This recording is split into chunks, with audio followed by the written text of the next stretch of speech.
This is WeOTV.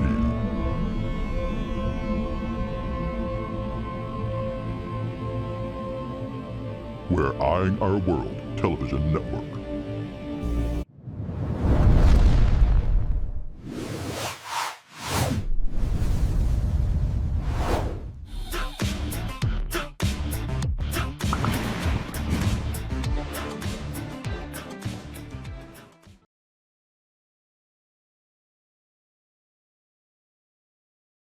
Welcome, one and all, to another epic journey on Tea Time Travels.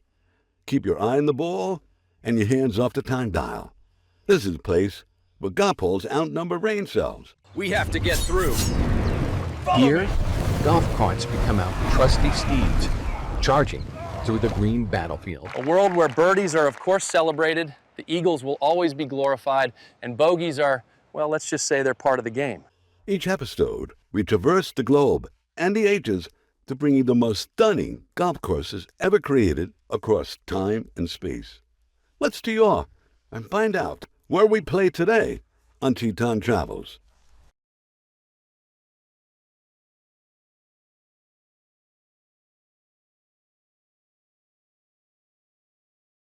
Welcome to Estes Park Golf Club, the 13th hole, our choice the best par 4 in the state. It plays 312 yards from the back of the tees and 297 yards from the forward. The only trouble lies towards the back of the green. Best approach is to be short. The perfect hole to score par or better and go to the next hole feeling great.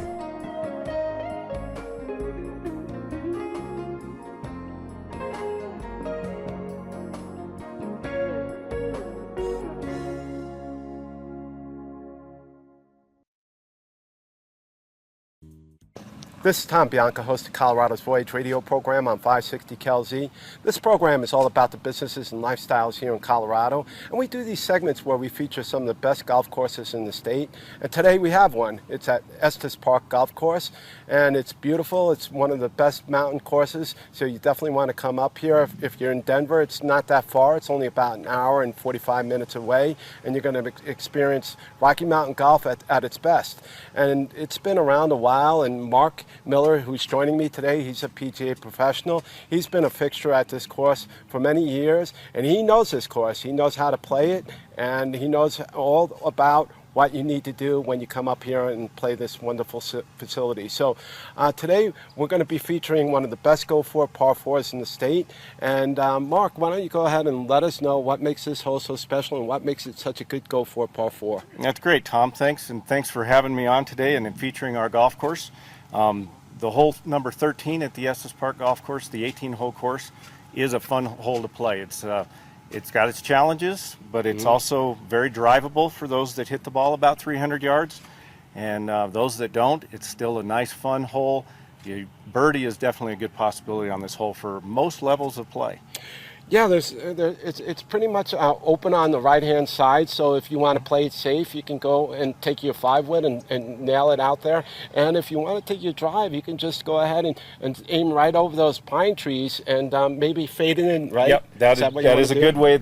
Probably a draw is going to favor driving the green on this hole, but if you can get it down as close to the green as possible, if you're a good bunker player, you can drive it in the right side green bunker, and you got a pretty easy shot out of there. If you're a good bunker player, if you're afraid of the bunkers, you can hope for the best driving the green, and maybe you just have a small chip shot. That's kind of what you're looking for with this kind of hole. So tell us how far it plays from the back tees, and the white tees, and the forward tees for those people who have the big sticks. Our blue set of tees is our back tees, and it plays about 320. The white set of tees, which I'll be playing here, are 297, and our red tees are 254, and we also have a yellow set of tees that are usually a little bit less than that when we set it up. Okay. Well, we're getting up there in age, and 297. I still believe that we can poke it at least up, and it's kind of a downhill. It is downhill from the fairway, right? Yes, and you're doing better than me. You know, 297 anymore is pretty tough. Yeah. But I'll give it a go today for sure. All right, let's go ahead and see how you play this hole. And you said a good draw would be A draw would favor this hole probably the best, starting it out. And if you don't draw it, there's nice friendly hills over to the right that kind of contain your ball and keep you in play. So what's trouble on the left-hand side? There's that sand trap. Right There's there. a fairway bunker, and there is out of bounds just off the side of the mounds. So you're definitely going to want to avoid that. Yeah. So I think anything to the right, down the middle of the fairway short is perfect because you'll have about 100 yards into the green. So tell us what club are you using for this hole? I'm going to use a driver. I'm going to hit a driver, and we're going to see if I can get it down there by the green. And what's the loft on that driver, by the way? This loft is 9 degrees. And how about the shaft? What kind of shaft are you using? I'm using a regular flex now. Flex now? Stiff has been gone for a few years for me. For those who are aging a little bit, when you have a little bit more flex on your shaft, it gives you a little bit more speed. It allows you to speed the club back up and find that distance you're looking for. All right, awesome. Let's see if you can go and get it on. Thanks, Sounds Mark. good.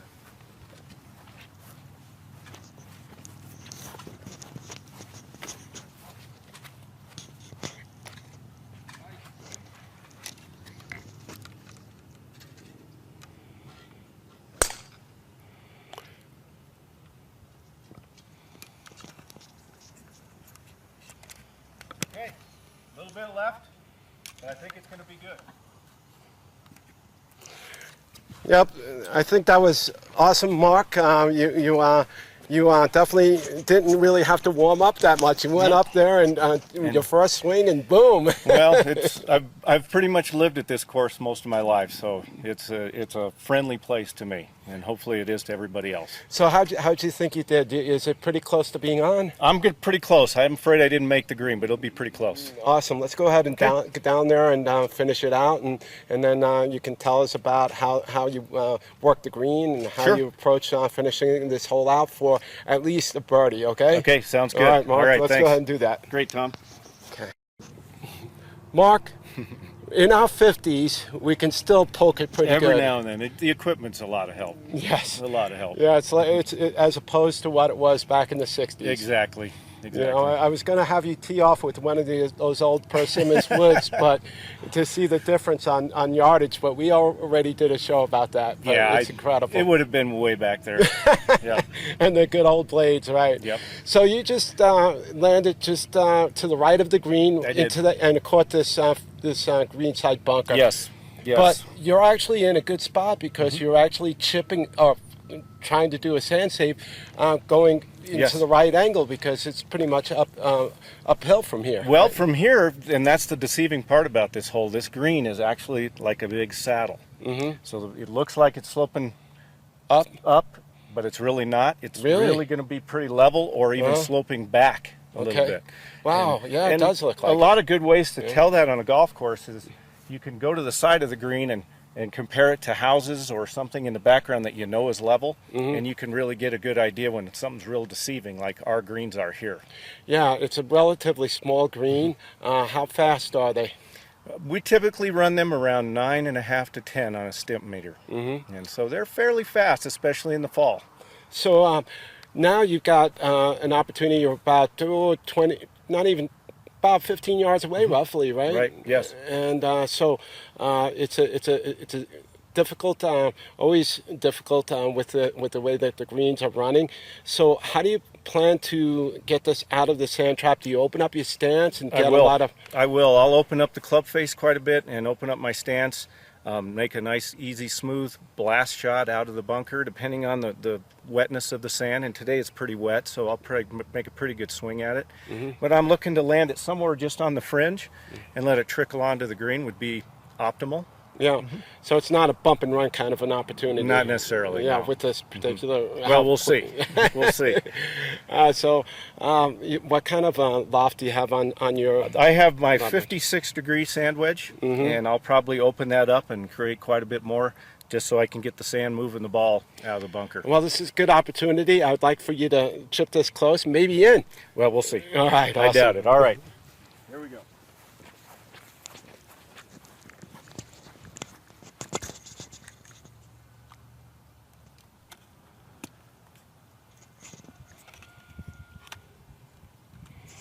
A little bit too firm, but I'll take it. It's out, and I have a birdie putt. It did what you thought it was going to do. Obviously, you know this green really well over the many years you've been many playing. years, yes. And you gave us a good tip. It does actually go a little bit further than I thought when you get it out of there, and it did run a little bit more than I thought too. So. It does. It runs toward the back, and when you're in the back of the green, you're looking at it and you're thinking, this is going to be super fast, and it can be. It just depends on which part of the saddle of the green you're in. Yep, and so now you've got about 10 feet maybe? 10 feet for your birdie. Sure. And so let's go ahead and see you putt it out and Great. finish this thing out. And hopefully, like I said, a good putt for birdie would make a good number here. I would take it, but always take a par. Awesome. Let's go ahead and do All righty. All right. You took me by surprise there, Mark. I would have read this green totally different. It did actually break towards the back of the green. It does. I would have been way off. Thanks. I need you as my caddy when I come out here and play. You know, it's one of those things you just learn about it as you do it. This course takes a few times to play to learn the greens, and I still haven't learned it all. They surprise me all the time. So how do you read this green?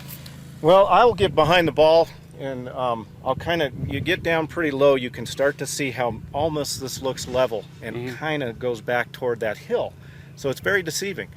And basically local knowledge is the key here. Yeah. So we've got a Fish Creek, the river over here by the east side of the course is called Fish Creek, and most of the greens break toward that creek on the entire course. Any putt that looks level is going to head that direction. All right, so this is your birdie chance, baby. Yep. Here it goes. Here we go.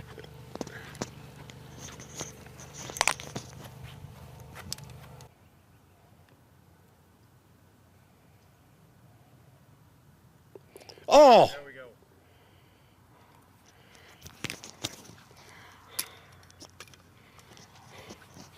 That was awesome, Mark. It's a good thing that we can still have it at our age. Every now and then, that's what the good part about this game is. Yeah, it makes you feel good. It's a game for everybody.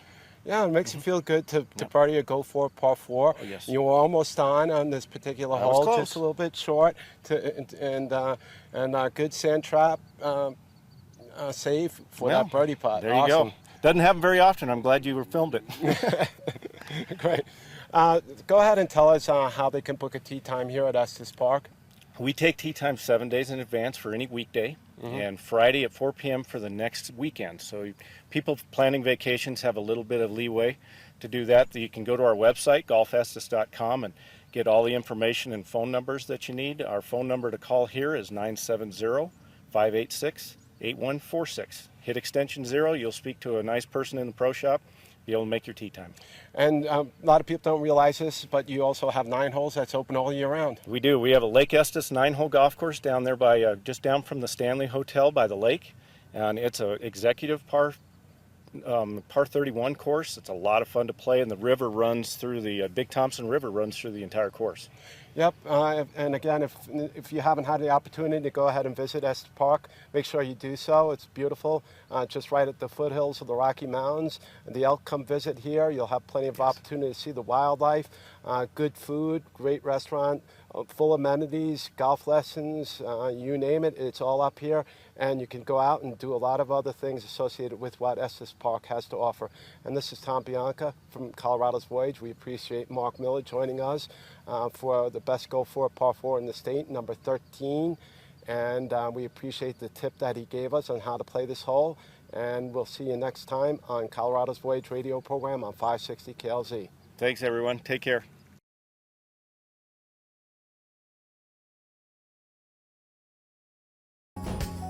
Thanks for joining us for another show where we've seen some truly impressive golf holes and unforgettable moments.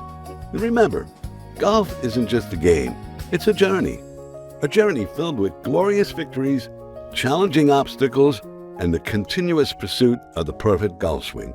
Make sure you keep tuning in, because we'll bring you even more from the world of golf.